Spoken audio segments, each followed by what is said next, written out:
For Cape Breton Richmond. Mr. Speaker, the Strait Richmond Hospital is in dire straits when it comes to coverage in the emergency department. ER closures are skyrocketing in my area.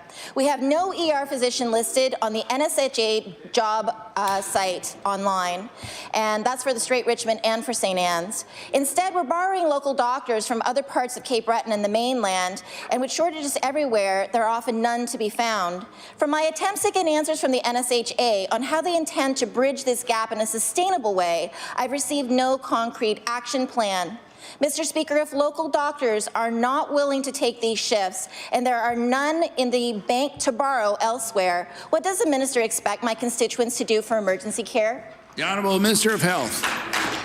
Thank you, Mr. Speaker. As the members of the legislature would know, indeed, the emergency care delivery is something that we take very seriously, Mr. Speaker. This is an area that we, along with our partners, Nova Scotia Health Authority, as well as EHS system, have been working diligently on evaluating and coming up with processes to improve the situation.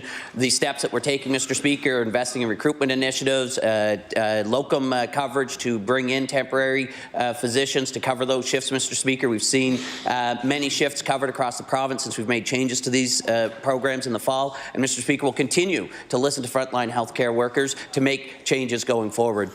The Honourable Member for Cape Breton Richmond.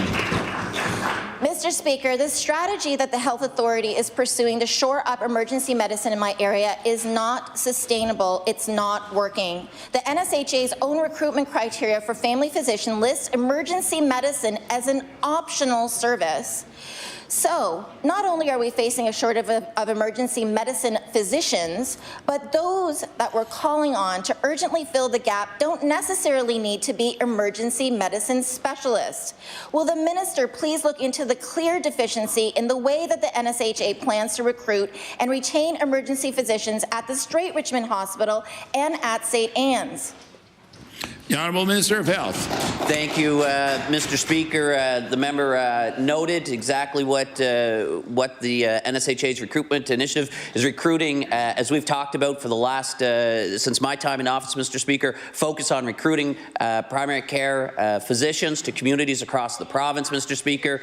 That work is part of strengthening our access to primary care, which helps keep people out of emergency departments, Mr. Speaker, when the primary care needs are being met.